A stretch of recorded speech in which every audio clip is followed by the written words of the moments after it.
Good afternoon. Oh my gosh, we need some more excitement.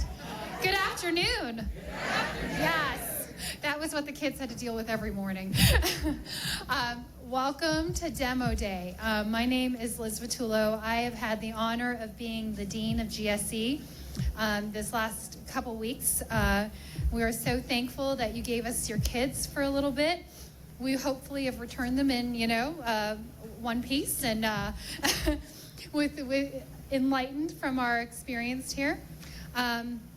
We've had a great time, and this experience would only be possible with the generous support of the Department of Education and Sherry Keffer, who is our coordinator of Governor's Schools. She's got 4 Governor's Schools that she's running around after, so we're really honored that she's with us today.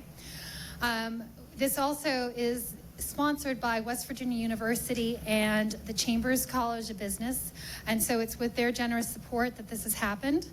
We have had an incredible team, and I'm sure the parents and the family have heard different stories about the faculty and the RAs and the interns, and they've just been rock stars. So I'm very thankful for the team that we've had in putting this together. And thank you to the Launch Lab and the Media Innovation Center. This is such a great space for this to happen. So what have we done for the last 3 weeks? Has anyone followed the social media? Right. And I want to point out Hannah and Spot. These 2 ladies have just done an incredible job of kind of following and chronicling all of the experiences that we've had. So what did we focus on? We talked about problems. What kind of solutions could address these problems? Opportunities. We've done market fit. So each of these teams have spent, they spent about a week doing customer discovery. They talked to over 100 people. We built prototypes. We failed at our prototypes. We pivoted. We looked at how entrepreneurship can solve social problems. We went on a number of great field trips. We went to an accelerator in Pittsburgh. We went to visit a social enterprise up in Wheeling. We had some fun too. We went to DC, the Black Bears game. Our RA team had incredible activities in the evening. And much, much more. And so, in the end, we hope that the point of this experience is to build an entrepreneurial mindset. And so while we want all of these students to go out there and start new businesses, because this will really help the state of West Virginia, we want them to think critically, look at problems and think through solutions. And so that's what we've spent a lot of time doing here. Let me see, the format today. So most of you joined us for the exhibition in the Launch Lab, and I hope you enjoyed that. So we have 3 categories that students can win prizes in. Really, I think the prize was just going through the experience, but we do have some accolades. We have a Best Exhibition, we have a People's Choice Award, and then we have the Best Pitch. And I got to tell you, we started students pitching the first day while they were here at this school. And the transformation from day 1 to day 21 is phenomenal. I would put these students up against most of our graduate students. Actually, some of them are even better than that. And so they have really been coached up. And I can remember, looking at them the first day and saying, okay, you guys are going to get up and present. And the fear in their eyes, because how many of us, even as adults, are so fearful of public speaking. These guys are masters now. So today we have 5-minute pitches, 5-minute Q&A, and we have already established the order of the teams. They're up there. Oh, and the one thing I forgot to mention, if there are any loved ones that couldn't be here, we're live streaming this on a YouTube channel. So you could send out that link if they wanted to join us. It's also on our social media.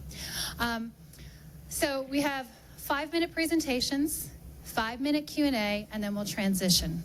The pitches are being evaluated by our expert judges, a panel of judges, which they have a very difficult task. I'm so glad that I'm not in their shoes.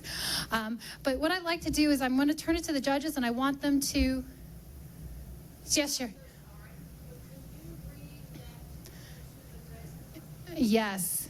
Thank you, Sherry. She's keeping me on my toes here. I was asked to read the YouTube address. Oh, it's on the backboard, too.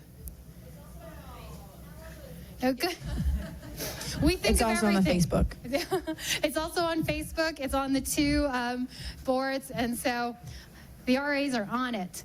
So I'm going to ask our expert panel of judges to just introduce themselves, just so you know the caliber of folks that we've had interacting with your students. These individuals also presented to the students in their various areas of expertise. So if I can ask Dr. Olesh to say hello and introduce herself, that would be great. Hi everyone, I'm Arian Olish. I had the pleasure of meeting these students to tell them a little bit more about intellectual property and patents, copyrights, and trademarks. I'm the director of our Incubator and Accelerator program on campus, and even though I grew up in California, West Virginia has been my home for about the last 10 years, so glad to be with everyone today. Hello everyone, I'm Mickey Pauley and I am a fitness trainer, and I actually have my own gym in town called Warrior Body, and the students got to come enjoy a workout with me on a Sunday, and today some of them I think were about to run from me when they saw me, and some were welcomed me back with open arms and want to come again. So it was nice to talk about community and really what we bring to the fitness community and not just coming in for a workout. Hi folks, my name is Jessica Vanderhoff and I am one of the many research librarians here at WVU. So I liaise with the John Chambers College of Business. So I was with the students a couple times over the past 21 days, and we've really looked at customer segmentation and market research. Hi, my name is Josh Cook. I'm a West Virginia Ford Research Fellow. West Virginia Ford is a collaboration between the State Commerce Department, WVU, and Marshall University to enact an economic development plan. So I got to give a presentation and answer questions for the folks here about the Opportunity Zone program, which is a new vehicle for introducing investment for small businesses. So that was interesting. So. Thank you to our judges. And again, I'm glad I'm not in your shoes here. So without further ado, we're going to get going. So if my students can hear me, just be on the ready. Our first team up is plastic.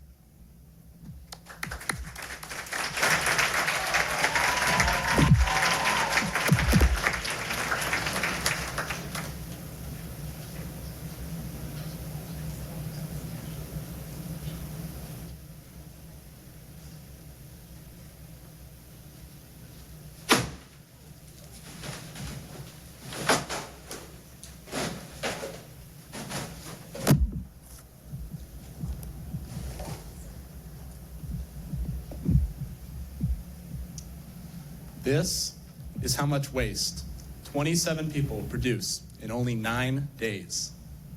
Not just waste, plastic waste. 27 students is 0.00000000035% of our world's population. Now just imagine how much plastic waste the entire world has produced in just these last 9 days. We have a problem. It's obvious we have a major issue in our world. We have all this plastic waste just littering our beaches, our oceans, and filling up our landfills. 100 million tons of plastic is made every single year, and only 9% of that is actually reused and recycled. We have to do something to put a dent in that number. But it's not too late to fight back. Our team at Plastic has an idea and a solution to solve this. What would that solution be, you might be wondering? That would be our one and only Eco Block. Our product is made out of all types of plastic to make a material that is stronger than regular brick and more insulated than concrete. Now, it doesn't end there. Our product is also made out of plastic waste gathered from around West Virginia, making it eco-friendly. After interviewing many people from different backgrounds, we found that 72% of those people would like to build their own homes, but only 23% could actually afford to do so. Now, because we are gathering our materials from around the community, we are not only able to make a better brick, but also one that is more cost-effective. This way, people can create their own safe, strong, and eco-friendly homes for little cost. So, the way that we make our block. We will gather plastic waste from local schools and businesses. And with that, we'll send it and put it in a shredder so we have little pieces of plastic. After that, we compress all that plastic together to give us the dimensions of our block, and we send it through a machine which uses superheated water to fuse the plastic together, giving us our eco block. But who will buy this product, you may ask? Of the people we surveyed, 89% of people said that they're for recycling. And yet, only 9% of the plastic in our world produced is recycled. Why is that? Plastic recycling plants are being shut down, and the recycling bins are being taken away. But we at Plastech want to give this option back to the people. We have two main customer segments, construction company owners and construction companies themselves. The type of construction companies we're looking for are those that are eco-friendly and profit-oriented, because our block is eco-friendly, but it will also make them lots of money because of all the different types of home builders that will want to use this product. One of the types of home builders that will want to use this product is those that are environmentally conscious. Of the people that we surveyed, 94% of people said that if they could build their own home, they would use eco-friendly materials. The other type of person would be someone who has a low income. People want to build their own home, and they want to design their own home because they want to have the size of home that they want, and they want their home to meet the needs that they have. But people can't do this because building materials cost so much. Our eco block costs less than concrete, and it costs less than brick. But it's stronger than brick and more insulated than concrete, so people can build a home that they can afford, but still live in a safe environment. How much does this all cost, though? We're selling our eco block for $1.50. At the end of our first year, our expenses total at about $471,000. That being said, we need $500,000 with a 6% interest rate so we can pay salaries, lease trucks, and cover the cost of our goods. This way, we can get through our first year and start our second year with a profit of $180,000, which will also be used to pay off your investment. After 3 years, we're set to break even and pay off all our debts. And our eco block will not just build your homes, but will also build up your bank accounts. At Plastech, we hope to eliminate all the plastic waste in our world and lower the costs of building materials. With the eco block, we want to build a safer environment and safer homes, one block at a time. And remember, fight plastic pollution where it bites you. I'm Baylor. I'm Shay. I'm Jonathan. I'm Bella. And we are Plastech. And we say horns down to plastic pollution.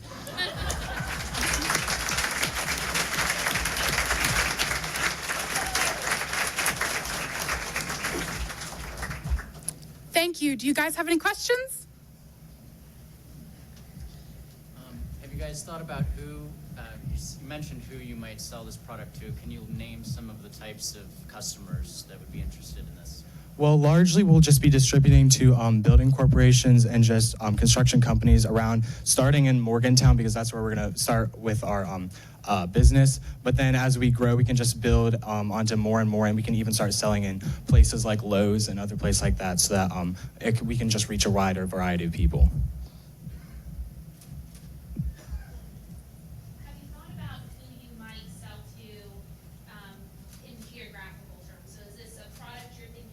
Want to market within the United States, or have you thought about other economies where a product like this might be beneficial? Well, first we're going to start out in West Virginia just because that's where we're trying to build the economy, but then we're going to grow to the rest of the nation as our business improves. And then also there's places like in Africa, we kind of got the idea from these houses that were built out of just plastic bottles because that's all they could afford. And so if we could even reach places like that just to give them another solution and just give them houses, that would be a good idea. Great, thank you.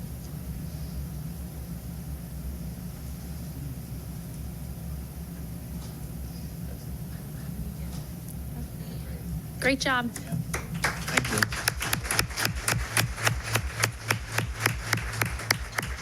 Great job, Plastics. Thank you for taking your garbage with you. I want to tell you a story about this group. They were so diligent about collecting garbage. Like before it was out of your hands, they were taking it from you.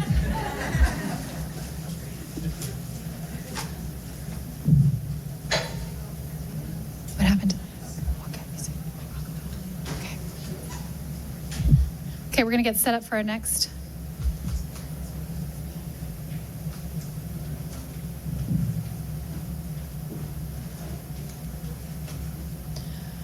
All right. Next in the order, we've got Jebs.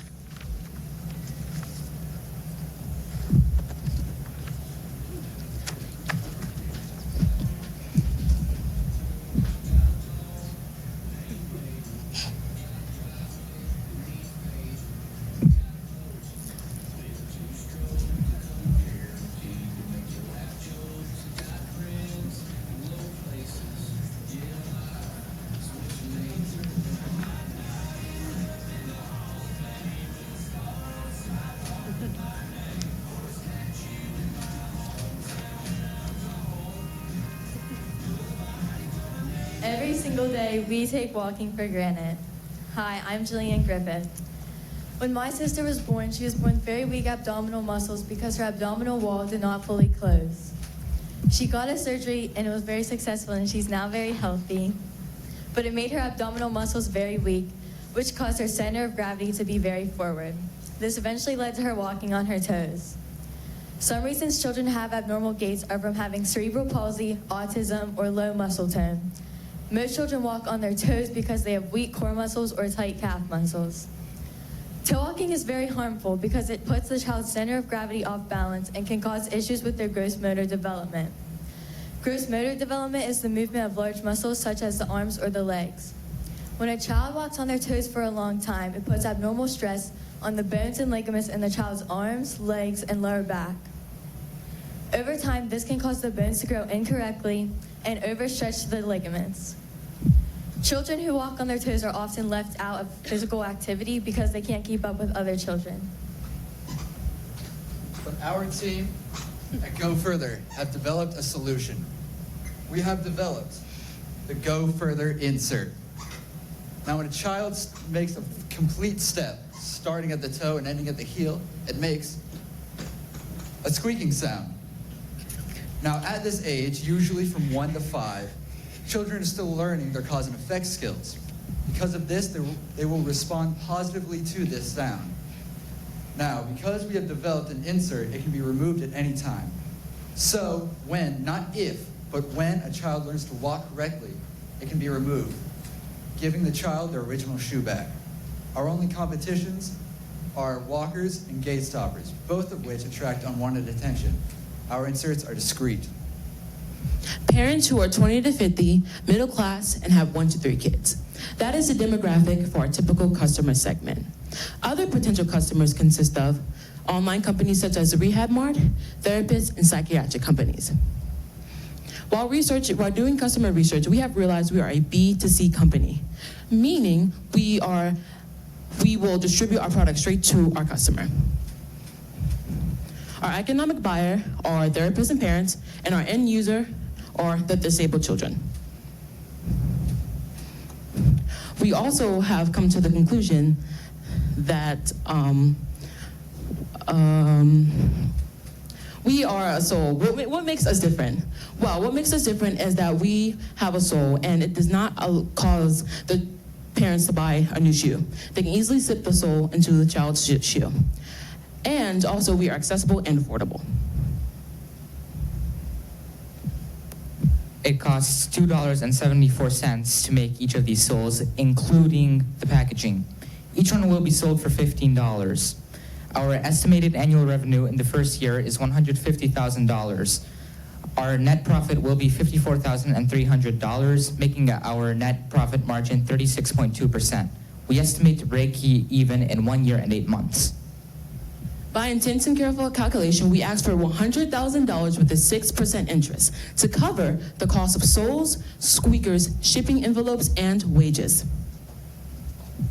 So here at Go Further, we want to solve the problem of children walking on their toes. And to do so, we have created our insert, which is affordable and comfortable for the child and parent. I'm Jillian Griffith. I'm Evan Bain. I'm Benedict Salai. I'm Zazie Shipman. And we are Jebs. Squeak on. Thank you for your time. We are now open to any questions. Wow. So You mentioned a B2C company, Yes, so business to that consumer. is you directly giving to. Would you also take into consideration working with like physical therapists or other companies? Oh yeah, to that's bring this definitely in? has been in mind. We have wanted to reach out to online companies such as Rehab Mart that sells our type of product online, and we also were thinking about going to psychiatric companies also. Are you thinking about creating your own manufacturing and distribution plant, or will you use a third-party manufacturer to produce your product? We're thinking about a manufacturing plant for the beginning. Did you have an estimate of how many potential customers you guys are targeted, your product is targeted towards? Well, for our first year, we're thinking we're going to sell about 10,000 pairs of soles. How did you come up with that number? Well, this is like common in about 1 in every 20 children. So we thought that would be a good starting number for selling. In what channels will you get to those 10,000? Well, yeah, so to begin, we would have our own website, but we would try to reach out to companies like Amazon or like a specific website we're thinking right now. It's called Rehab Mart. It's like, you know, you go there, like physical therapists will get things from there for children that have different problems with like walking or stuff like that. So it would be like the first place that someone might look. So they would go there first and they would see our product. We were also thinking Facebook because there's a lot of parents, you know, who are age 20 to 50 who are on Facebook. And we were also thinking about probably putting posters in their like physical therapist offices or having the physical therapist recommend. And we were also, our product, we wanted to make it easily accessible like at Foot Locker. So then also Foot Locker can have it there and also promote. Good job. Yeah, good.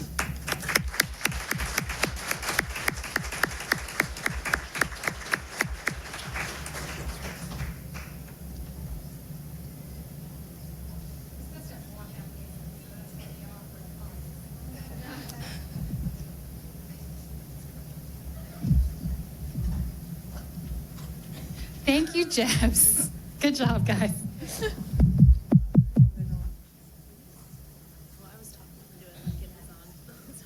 Can you test those? We're just making sure the microphones work up here. Okay, great.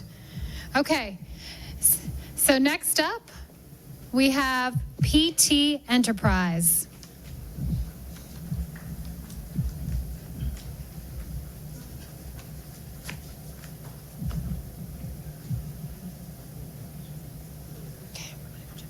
Okay.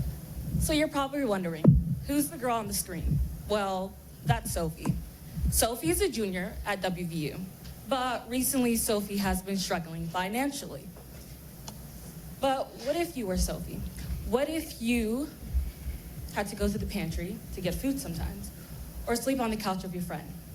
But here, we have a solution. In areas such as Morgantown, you would notice there are many abandoned houses with lots of potential. To hear a word from our customers, we went out and surveyed 93 people. Out of those 93 people, 94% of them said that they wish to see the houses either torn down or renovated. According to StudentDebtRelief.us, 71% of college grads are in debt. And that average debt would range to about $28,500 and increases every day. Yes, Morgantown is a beautiful place to live, but don't we want to make it better for those who are potentially wanting to live here for college, like our students? After observing the large variety of rent costs, we all came to the conclusion that the prices are unreasonable for students with debt. So, what if there were a way to give these rundown houses a purpose while also providing an affordable housing option for college and university students? We sought out to create the e-house through a simple but thorough application process that shows us students' financial incapabilities. We are able to provide a quality living space for that student. Based off of the 2019 poverty levels, if you make less than $12,140 a year, you are considered financially unstable. We intend to use help from volunteers from within the Morgantown community, such as members of MTech, Habitat for Humanity, and other such programs, to aid us in the renovation process. We know that people will be willing to volunteer because 85 of the 93 people we surveyed said that they would have been involved with at least one community service project in the past. Once these homes are renovated, we will rent out our services to college students who can't afford campus housing. So here you see our prototype. This is our 3D prototype. It's a 4-bedroom house with 2 bathrooms. So here we have 2 beds in each room, 2 people in each room, they'll share. And also we have the bedrooms, bathrooms, living space, sitting area, and a kitchen. And to connect with our students, we actually have a website that you can go to now. And it basically shows them different things that we do, and also a 3D prototype that is live now on our website.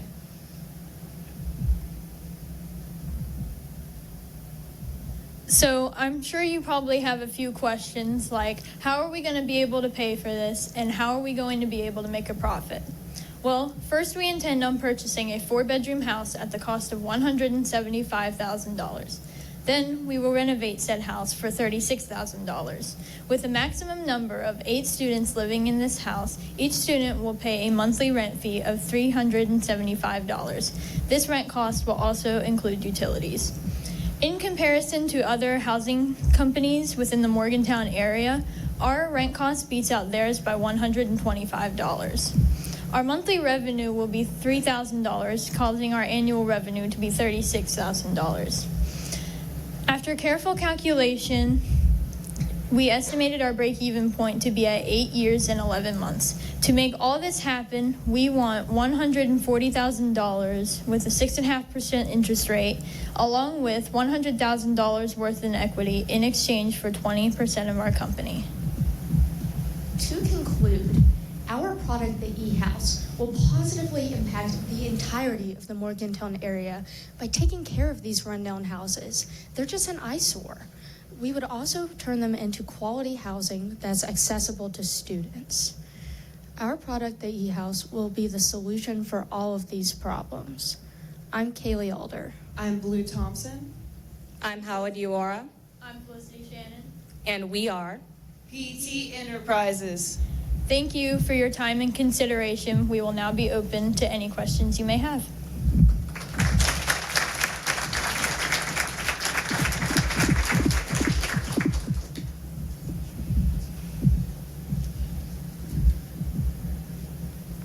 In your research about how to transform dilapidated houses, did you find any other neighborhood services that are important for determining which neighborhoods might be better investment opportunities for you guys?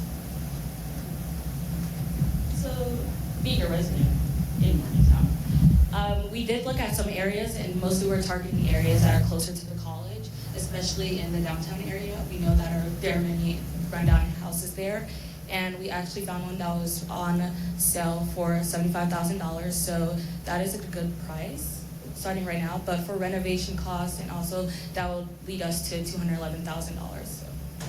And in terms of the services in the neighborhood, like does a neighborhood need to have certain shops or certain access to grocery stores or any indicators like that you found?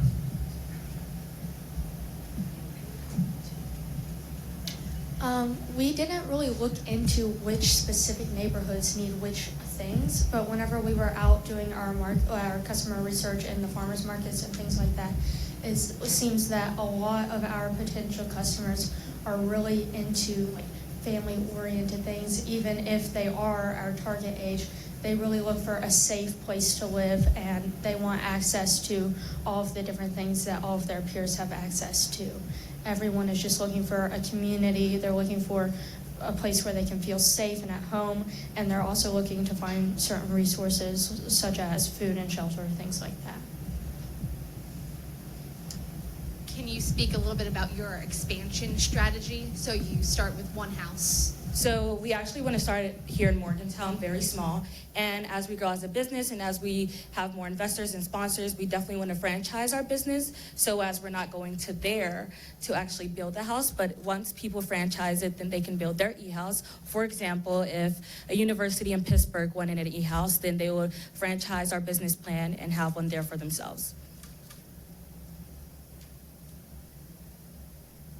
So do you plan on having multiple e-houses like within town? Like, how many would you plan to have like to build within like a year? Like, are you working on multiples at a time, or are we working on one at a time? Right now, we're actually just working on one at a time because we really just want to target the Morgantown area, especially WVU, the university here. And as we branch out, we definitely want to hit some more places here in West Virginia because we know many people are looking forward to leaving, but we really want people to just stay in and grow businesses here. So I think you were also wondering if we would create multiple in the Morgantown area. I would like to tell you that we, like Kawa said, we want to start out with one to focus on, get ourselves off the ground first. But then I also think that we would try to incorporate more e-houses even in this community. We really want to fix up multiple of those rundown homes and offer more to the college students.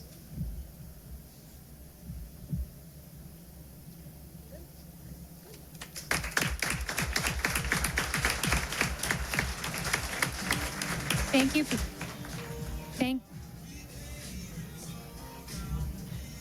Thank you.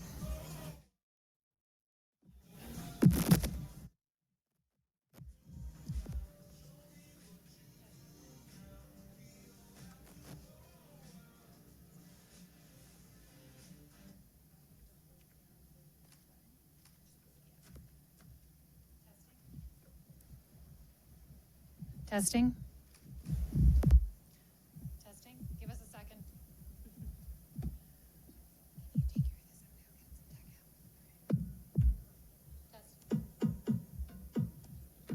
Testing.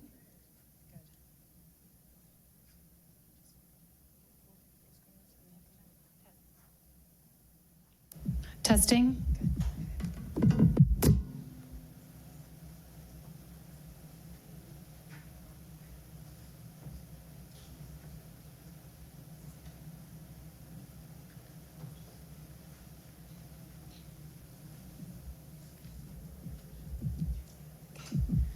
Okay, next up, we have Clover.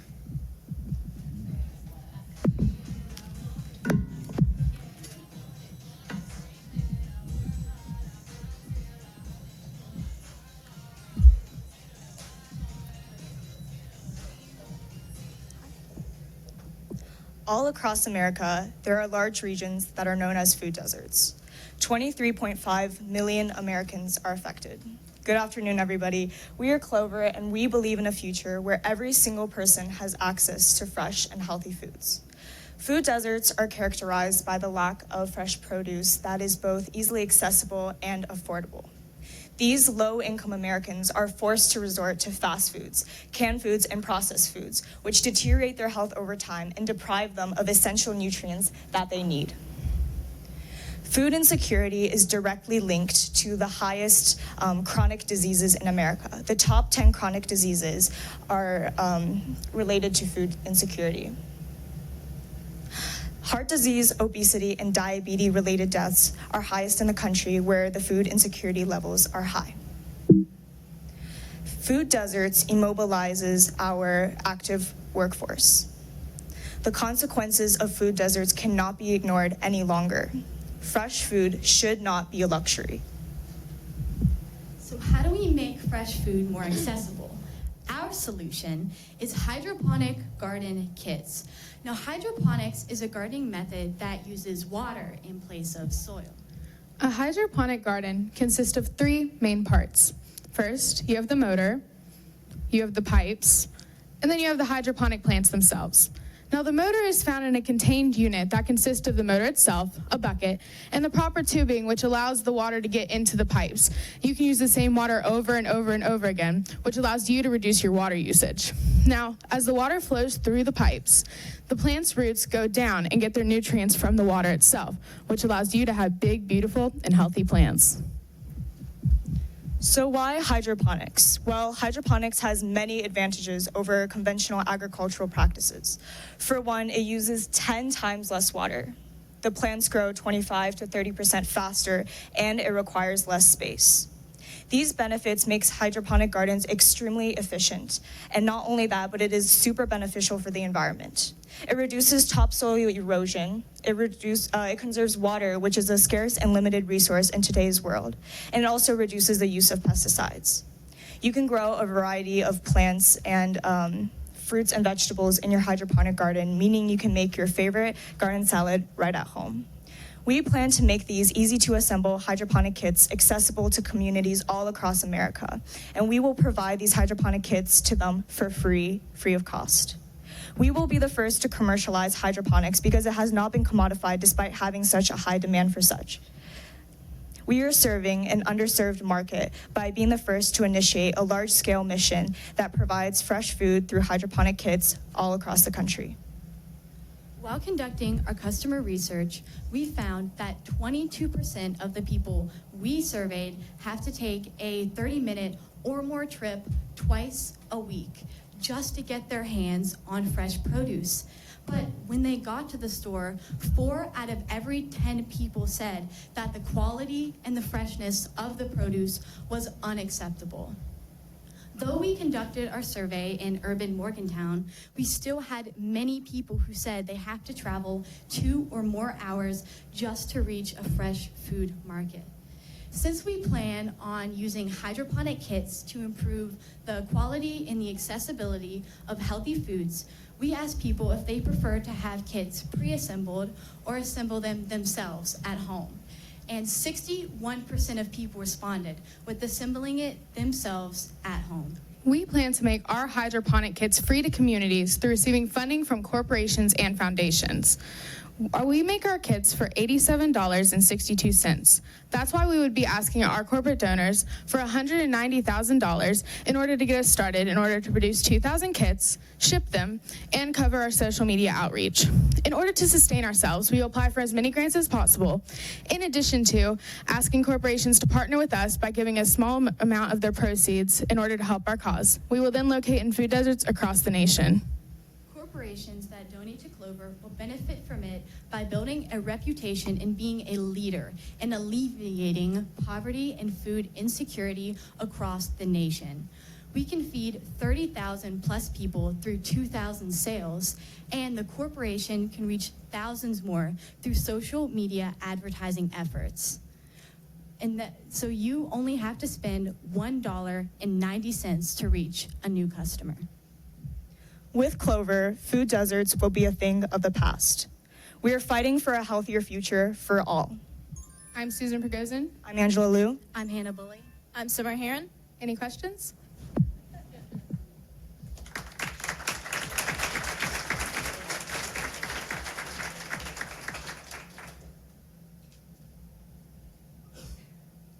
So when donating these kits, are you focusing on like schools, or are we going straight into families? Do you have a specific?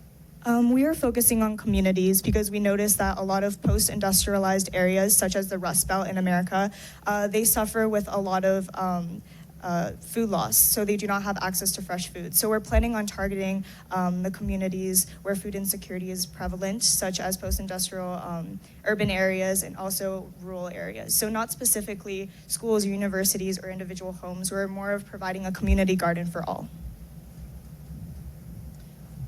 What kind of pre-existing infrastructure would either a community building or an individual home need to have to install one of your systems? It wouldn't need anything except an outlet for the pump, although there are battery-operated pumps, so there's that too, but it wouldn't need any infrastructure as it stands alone by itself. How do you plan to promote awareness of how to use the product, what vegetables or fruits So we are selling these kits that can be assembled at home. So it will come with an instruction manual, a recipe book, and a little bit about us flyer. So that way they know how to assemble these hydroponic gardens at home, what they can grow, what they can make with it. So it's like a full set. Does the design come in different sizes, or is it one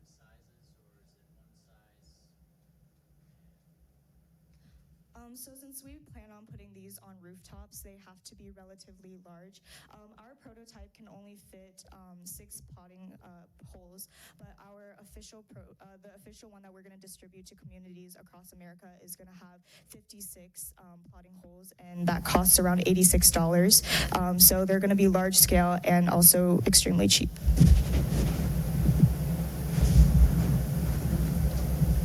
Thank you so much. Thank you.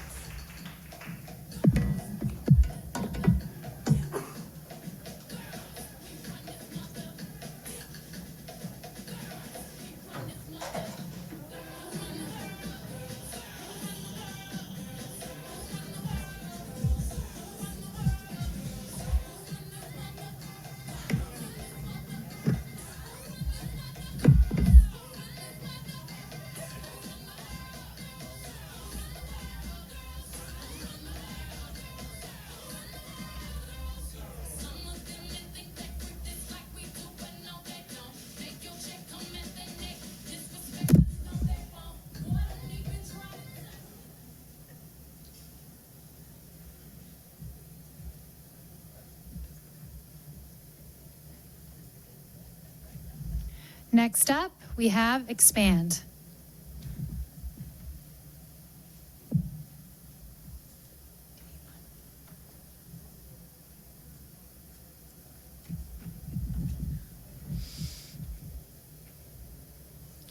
How many people travel by air? Show of hands. Okay. Now, how many people have trouble packing? All right.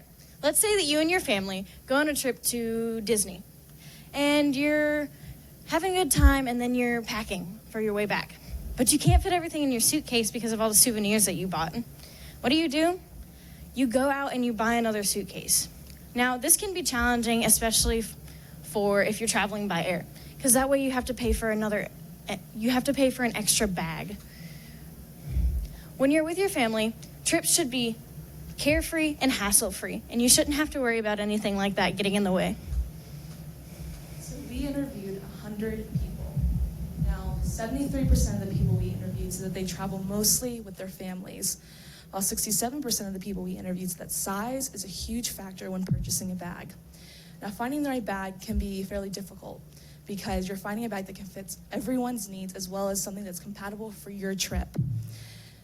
63% of the people that we interviewed said that they had to pack an extra bag in order to accommodate for all of their belongings on their returning trip.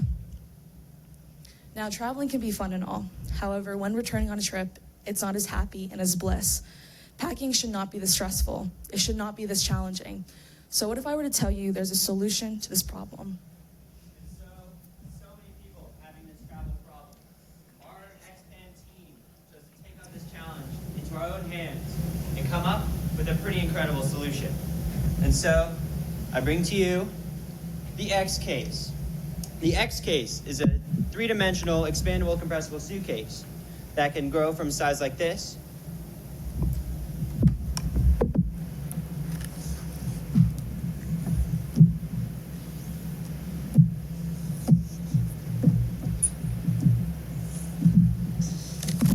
to a size like this. At its smallest form, it's a small carry-on size bag at 15 by 14 by 7 inches. And at its largest form, it's a standard check bag size at around 27 by 22 by 14 inches. It also has many standard common features in modern suitcases, such as 4 360-degree wheels, a great handle, and many compartments. It will be made of ballistic nylon, which is a very lightweight and durable material, which will allow for easy maneuverability and more resistance to wear and tear.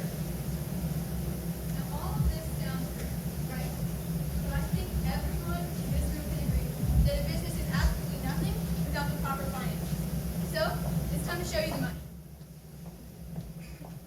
It will cost us, once in production, $247.77 to manufacture. We plan on selling our product for $475. Now this price may sound a little steep to some of you, but our competitors in terms of quality sold in ranges from anywhere from $500 to $1,600. You're getting a 2-in-1, and it's a great deal.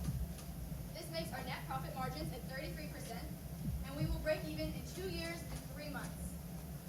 Now, the U.S. is actually the leading country in terms of revenue made by suitcases each year at $5.6 billion, and it is only going up.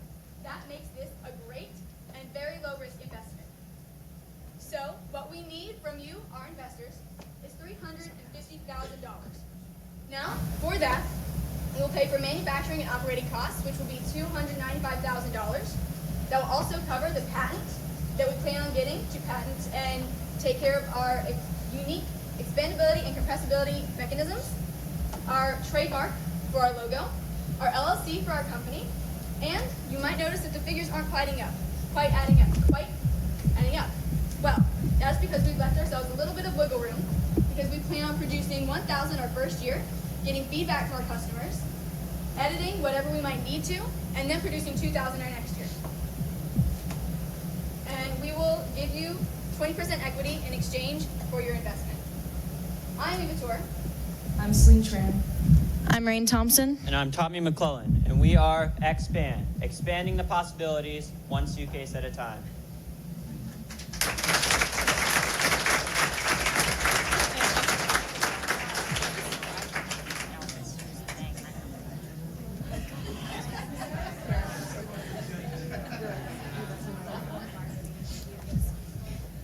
So one question I had just right off the bat is, how do you plan to compete with some of the large manufacturers out there, right? Like the very popular brands, Samsonite might be one of them. What's your plan to kind of compete with that with your new product? Yes, well, our product, we're going to start by advertising over social media, sending out ad blasts on apps and websites such as Facebook, Instagram, to get our name out there.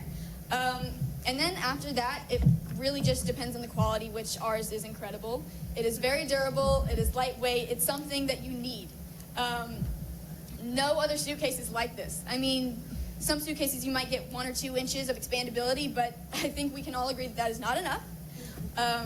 This will cover all of it, and it's just so unique that you can't compete with us.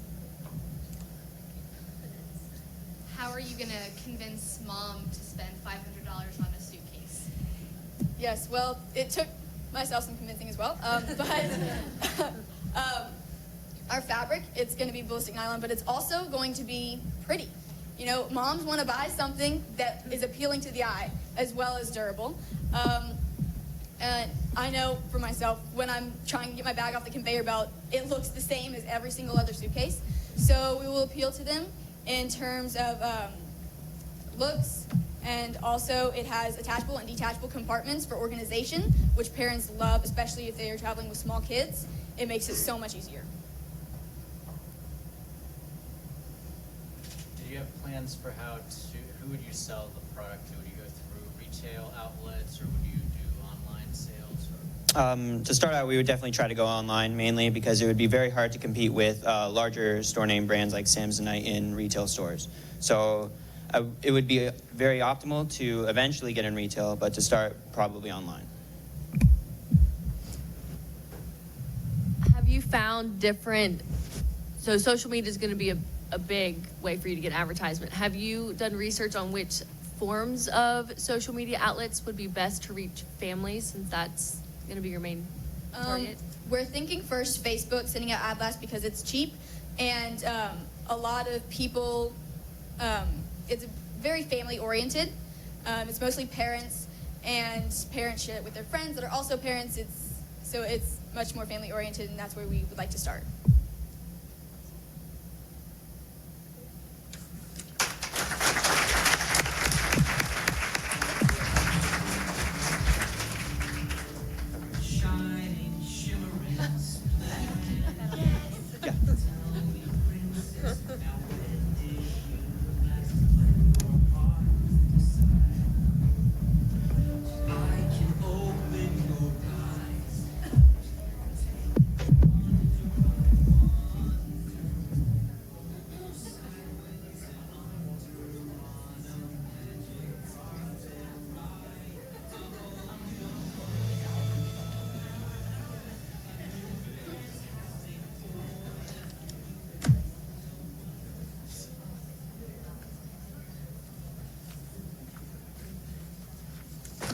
Next up, we have MOB.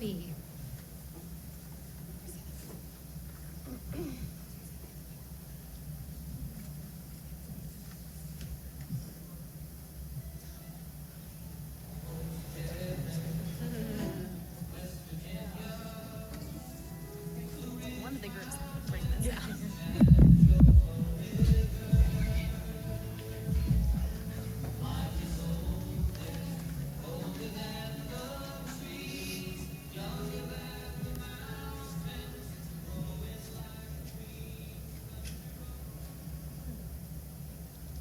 Okay, first question, just a simple show of hands. How many of you have ever been to or attended this university before? Okay, second question, also a simple raise of hands. How many of you found it difficult to navigate the campus the first time you visited or attended? Well, if you think that's difficult for you, think about the thousands of new and upcoming students that attend this university every year. I mean, me and my associates have been here for 3 weeks and we still can't find our way around. And you could ask somebody, or you could ask the locals for directions, or maybe even call somebody. But what if their directions are wrong, or the locals just plain out rude, and the person you called doesn't pick up? Students will continue to suffer from this problem until now. I know many of you are from the Morgantown area. But what if you weren't? I know when I first arrived here on June 13th, I wasn't quite sure where the honors hall was, and neither did my parents, as we made many trips around the area before finally figuring out where we needed to go. Now, I wouldn't be surprised if your navigational skills are better than my family's, but what if you were on a massive campus? What if you didn't know where to go? Well, for many WV students, this is a reality. School-provided maps often don't offer labels, and signs around the area are often confusing. So, what do? So MOB has developed WVU Direct, an advanced navigation system. From this website, anybody will be able to access a detailed map of the WVU campus. Once here, they can pinpoint a specific location, and WVU Direct will take them there. Now you might be thinking, isn't this just like Google Maps? But no, WVU Direct is way more advanced.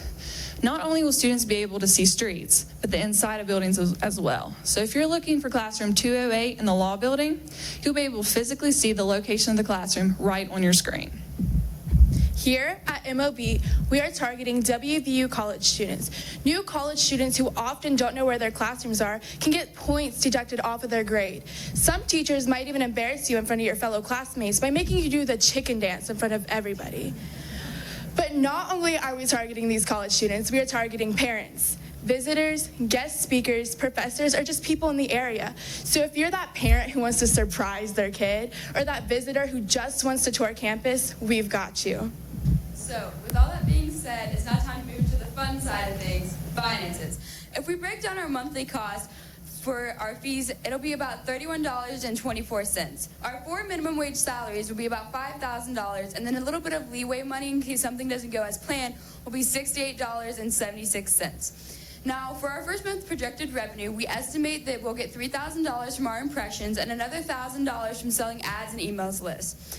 At month 3, we estimate that'll be our last month losing money, and we'll start to make money at month 4. At month 6, we plan to partner with WVU and make $15,000 our first month associated with them, and a continuous rise of $6,000 each month after. At month 7, we plan to invest $900 more each month in expanding, which brings our total monthly cost to $6,000. And at the beginning of month 9, we'll be able to pay back all of our investors and all of our debts and break even. At the end of month 9, we'll have a pure profit of $17,200 for that month. And then at month 10, we plan to expand out to Marshall and gain $10,000 our first month affiliated with them, and an increase continuous $5,000 each month after.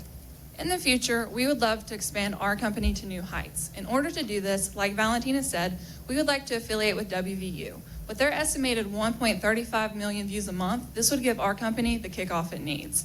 However, we would also like to expand to other universities, as our goal is to be an advanced navigational system for campuses nationwide. Gaining more employees goes hand in hand with this expansion, though. We're going to need more programmers and more graphic designers to handle the heavier workload. In the future, we would also like to hire a coder to start the development of our app. So we, MOB, ask you for $80,000. This would cover our startup cost and also let us hire that coder like I mentioned earlier. You will receive 2% interest, and when once affiliated with WVU, you will make your money back in 9 months or less.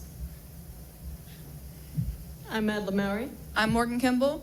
I'm Lee Maisie Lott. And I'm Valentina Tippy. And we are MOB. And a special thanks to our advisors.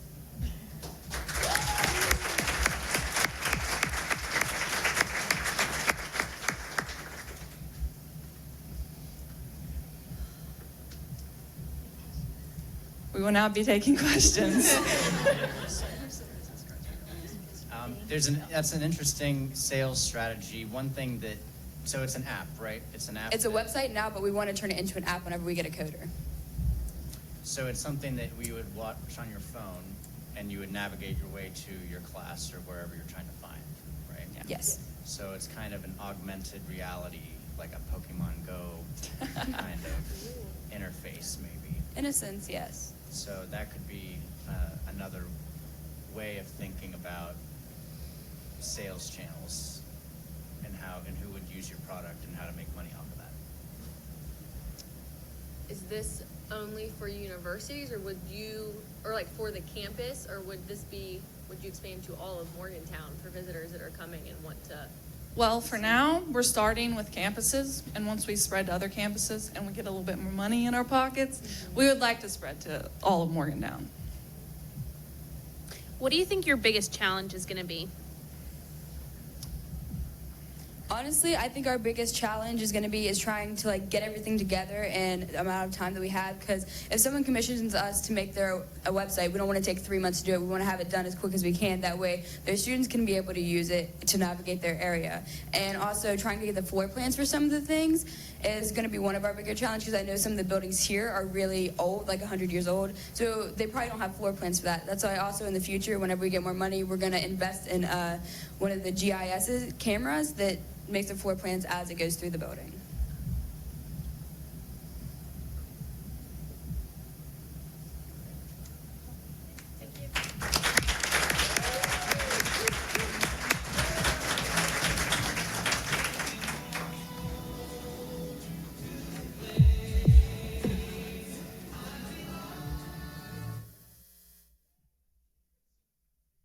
Okay, last but not least, Winergy.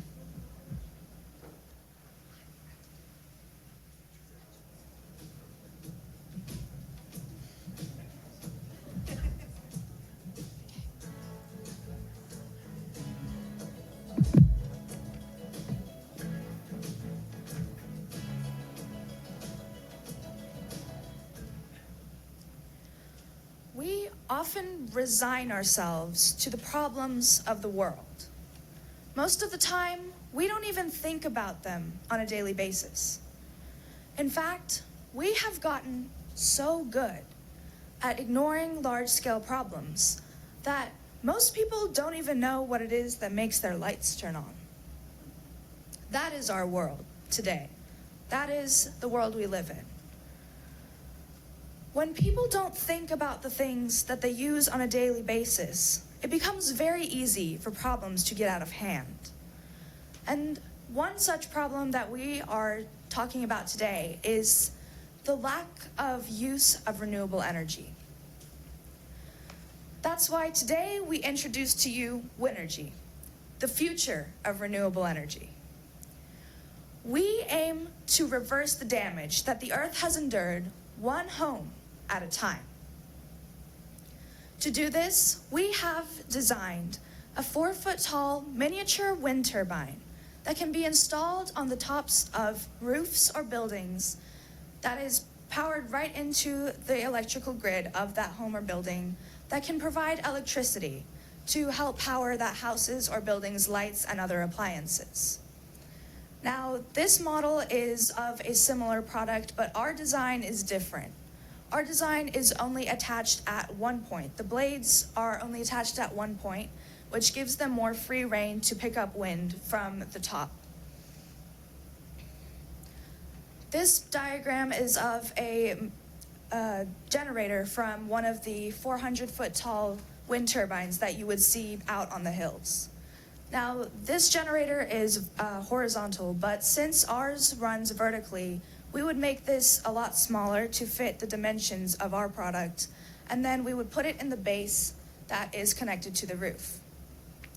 Also, as another added note of sustainability, because that's what me and my teammates are incredibly passionate about, we have decided to make the blades out of recycled plastic that is molded to fit our design, and the support pole that you see here out of scrap aluminum.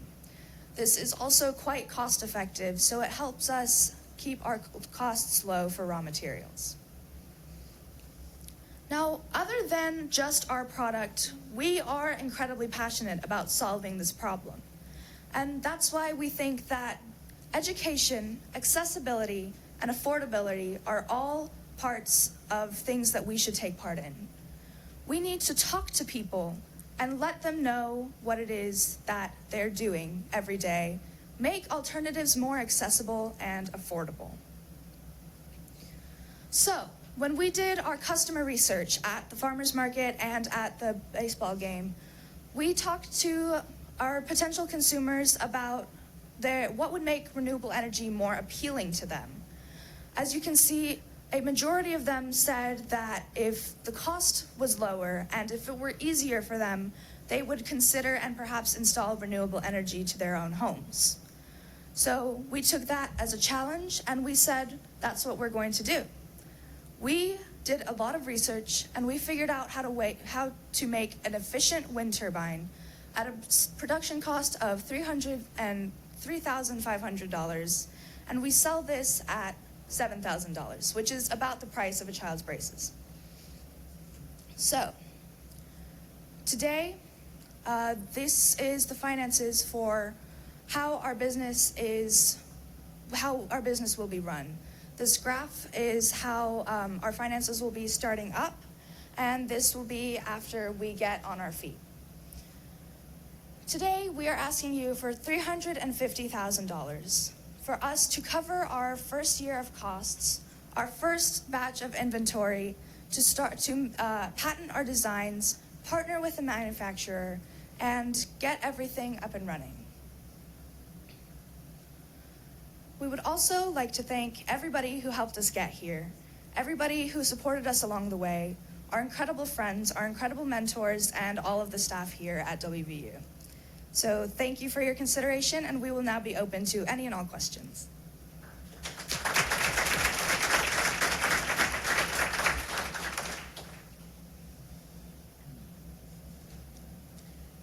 So you were talking about price point with your primary research being the biggest consideration, right, for your consumer. So $7,000 is still quite a hefty price tag for a lot of household families. Yes. So talk to me about how you plan to overcome that perception of being too expensive. We are going to include a payment plan for families to be able to spread the bulk of the cost. But we also want to point out that our solution is $10,000 cheaper than the average solar panel installation and still provides just about as much energy depending on where you live. Are you planning on having a direct-to-consumer model, or are you planning on retailing these through home improvement stores? Currently, we are thinking of selling it directly to consumers, like online. And if we grow and that takes off, we would definitely be opening to partnering with other companies.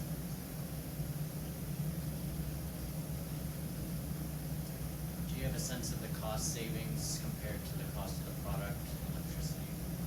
Yeah, so with houses that have similar turbines and solar panels installed, they save anywhere from 50 to 90% on their electric bills. So it's not uncommon for people to pay only $15 to $20 a month for electricity.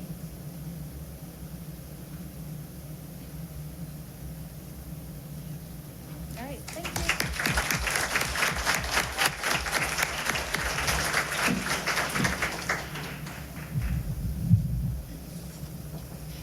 Thank you, Winergy.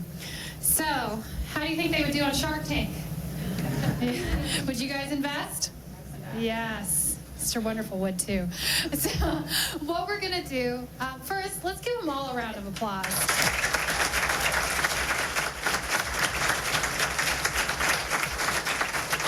You can see the hard work that they've put in. They're really polished. And so, on behalf, I think I can speak on behalf of the faculty here. We're just swelling with pride. We're going to give the judges a few minutes to deliberate, a very hard deliberation, and we're going to reconvene in about 15 minutes back here for a small award ceremony and recognition. So thank you so much.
Before we go into the awards, we really want to recognize each student that participated. Like I said, a lot of this curriculum is in a graduate level course, and these guys were just champions about it. They took it on, they asked great questions, they looked at other resources, and so they have really, really done an exceptional job. So to acknowledge their hard work, we have certificates of completion, and I'd like to call Sherry Keffer, who's the coordinator of governor's schools for the state, to come up here and award the certificates. And I would like to ask Chris McBride, who is our rock star resident director. Can I get a round of applause?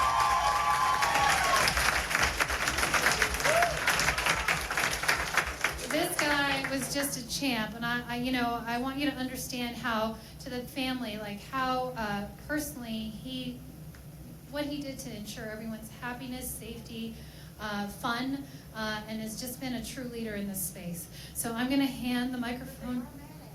Oh, yes, and they're angry at him, though. Yeah. Chris is so good. He's been asked to be an RD at the next governor's school, which bled over just a little bit. And so our group feels like he's abandoned us. But if you ask Chris, who's in his heart, it's GSE. Okay. So, is it easier if I put it?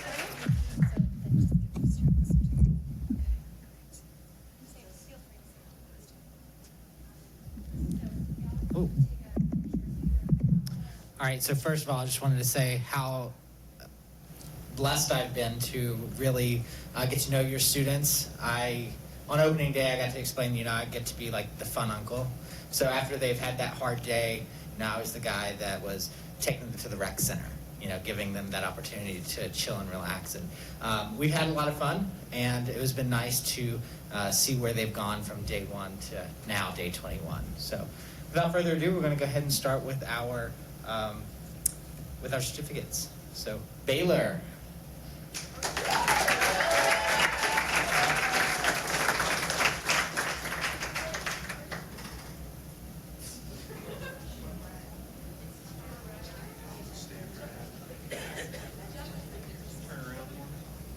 There you go.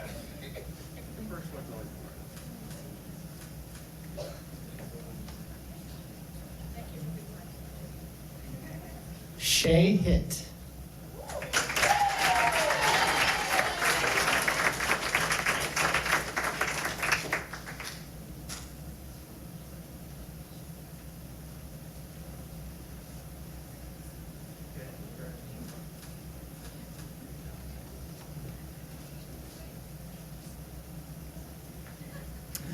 Jonathan Lewis.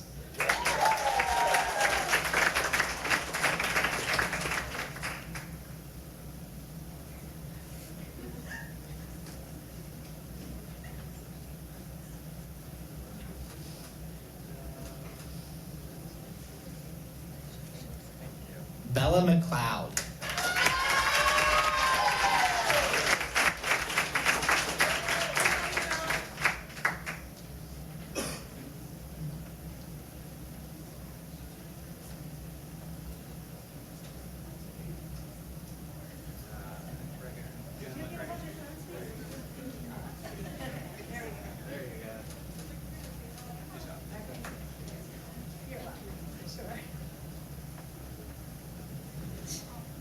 Benny Cesali.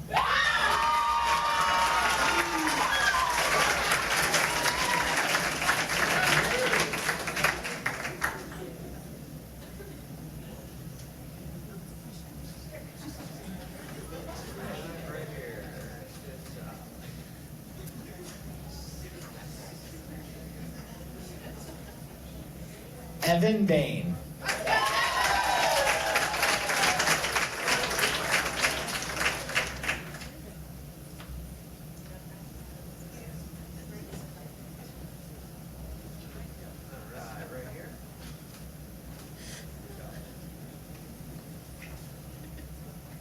Zazie Shipman.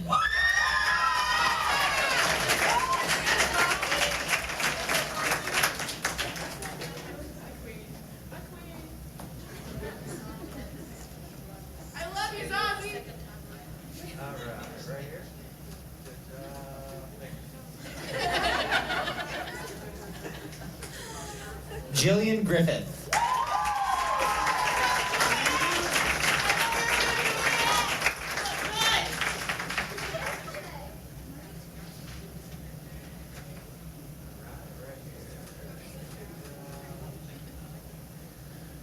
Felicity Shannon.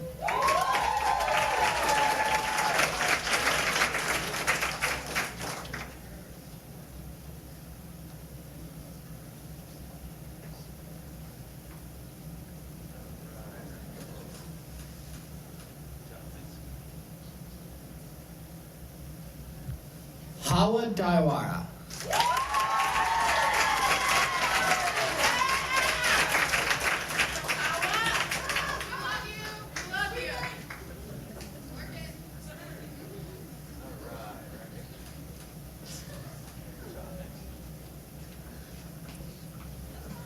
Blue Thompson.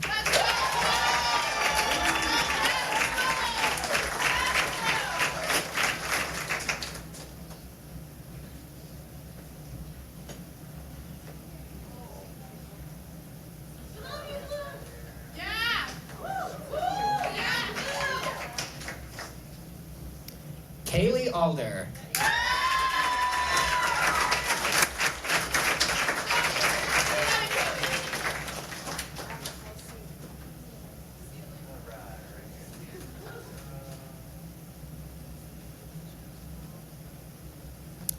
Angela Liu.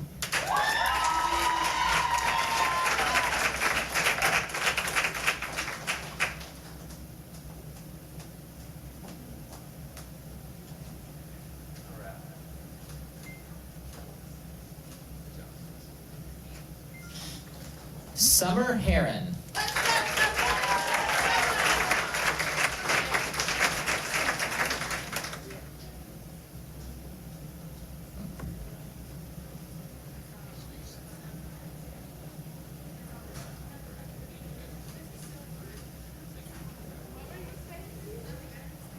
Hannah Bully.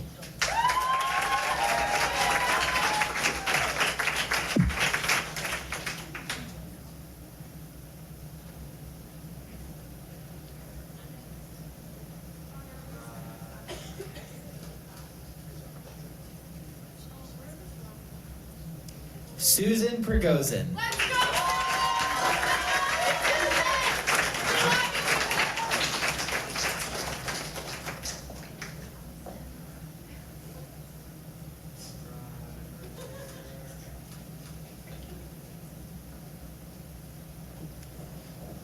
Tommy McClellan.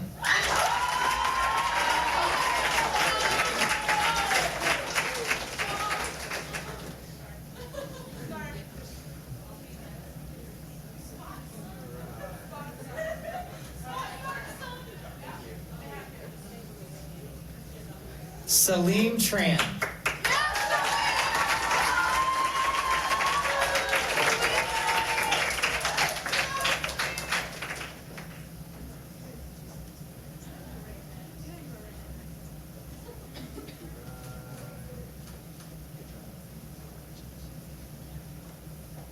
Eva Tour.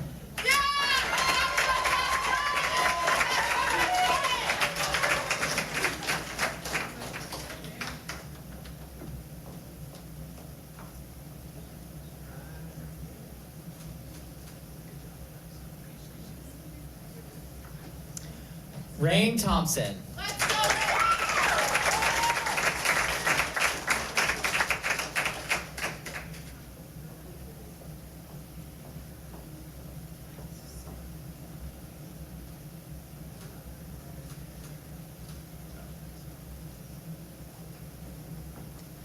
Valentina Tippy.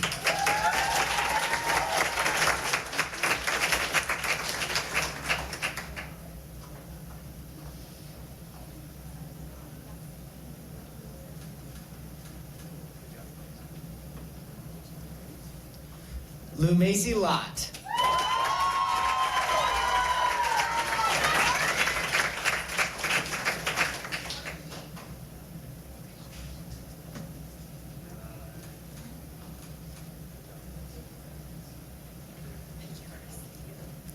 Morgan Kimball.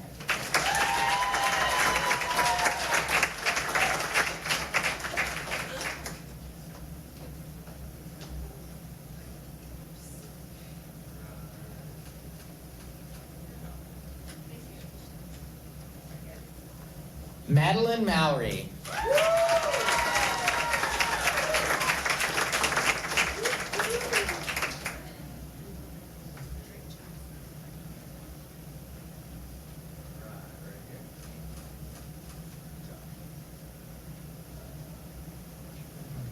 Zoe Peterman.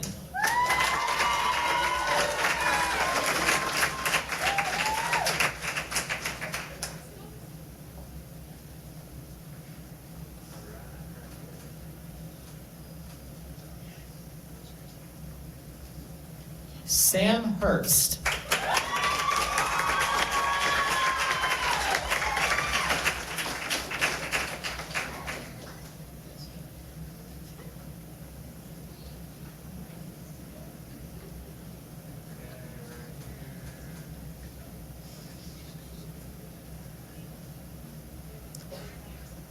Madeline Mozafari.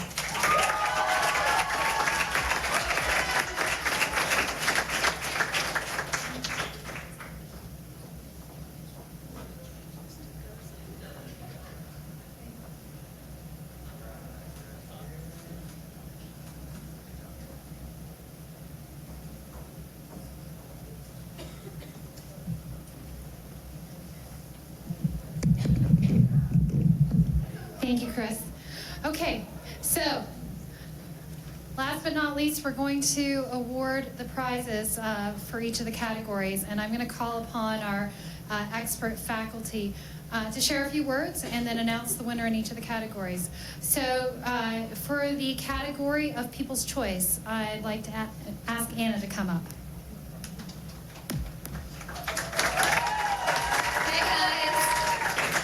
So honored to be here. This is such a great group of students. They've learned so much over the last 3 weeks, and I know it's been a sacrifice for them and for you all not have them for 3 weeks, so we really appreciate it. They've come so far, and the group that won People's Choice, I sometimes felt like maybe we were a little hard on them because they, from the very beginning, they knew what they wanted to do, and they really had it down.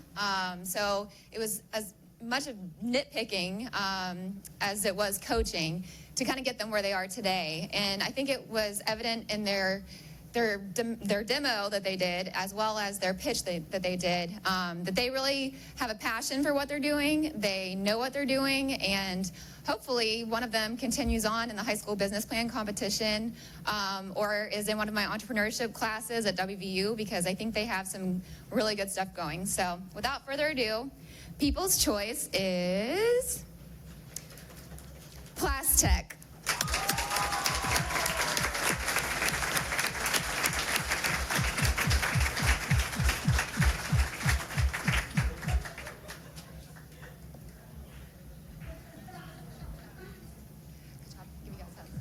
Good job. Good job. Well deserved. Good job. Do you want this? Okay. You next.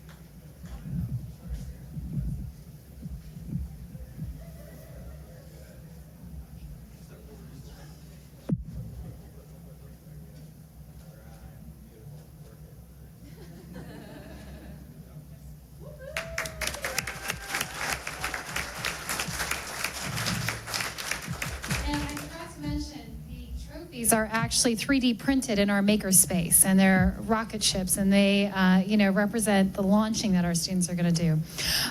So to present the award in Best Exhibition, Danny. Thank you.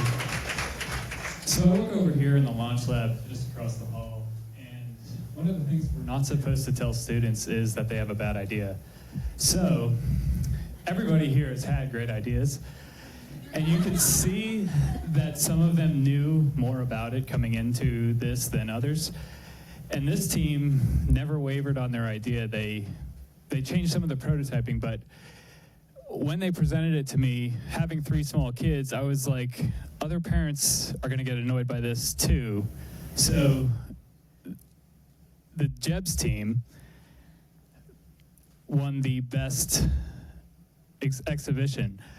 But with having a squeaker, I was thinking other parents are going to get they're just going to be driven crazy by this. But Jillian knew a lot more about it than I did, and she stuck to it and had a great design. So the Jebs team.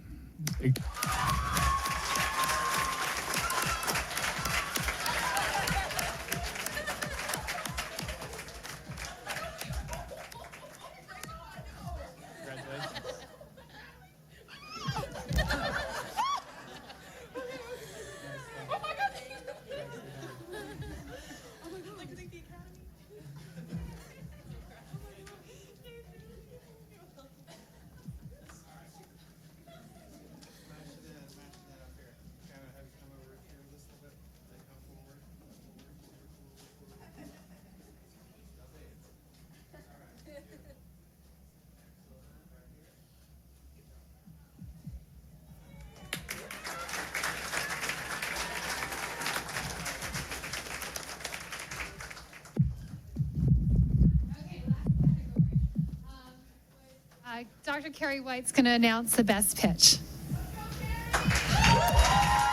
Thank you. So I'm going to ditto what everybody before me has said. This group of students was absolutely phenomenal. This is the third year we've had the Governor's School for Entrepreneurship here at WVU, and it's just, you know, they continue to amaze and astound me with their creativity, their ability to problem solve, their level of energy, as you can see here. I can tell you 10 days ago this wasn't the case. The level of energy was kind of down, but they have really stepped up and gone well above and beyond our expectations. I couldn't be happier to have them. I hope to see every single one of them here as a student at WVU somewhere in our entrepreneurial ecosystem. We would love to have them. I think they would really be a benefit to the university. I'm going to announce the team that won Best Pitch, and I want to again thank our judges for their time and diligence on this, because I know it's not an easy job that we've given them to select the best of anything, because they're all really, really great. But this team, actually, I have to give them props. They got their prototyping materials like the day that they had to make their prototype, and they pulled it together. They did a phenomenal job. I couldn't have been prouder of what they were able to do and then present it in such a professional capacity. So the winner of Best Pitch goes to Expand X Case.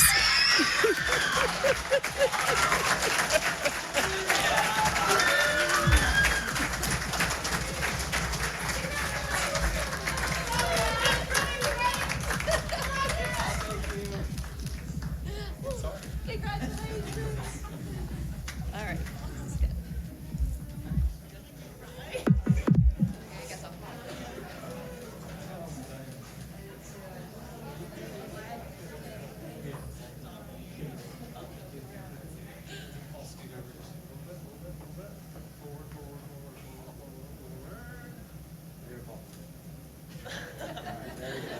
Very good. So formal. Good job.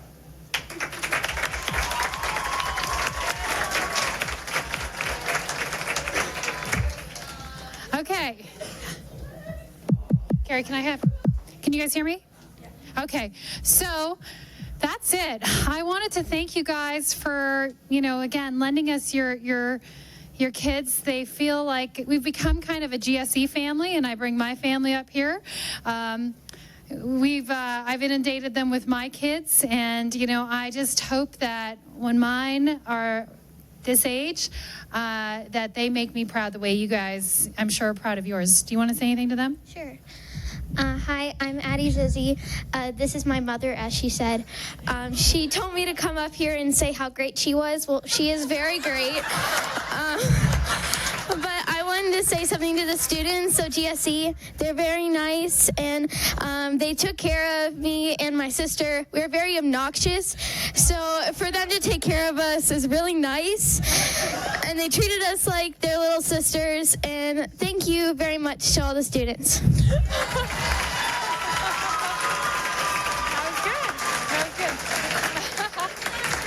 I'm laughing. I dared her to say something. She said, yeah, I got it. And she did.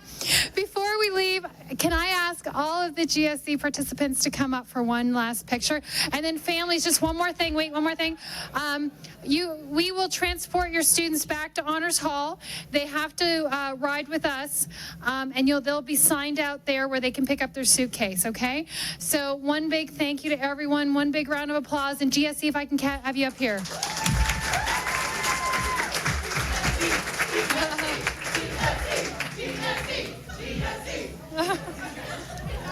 Guys, thank you so much. That was so much.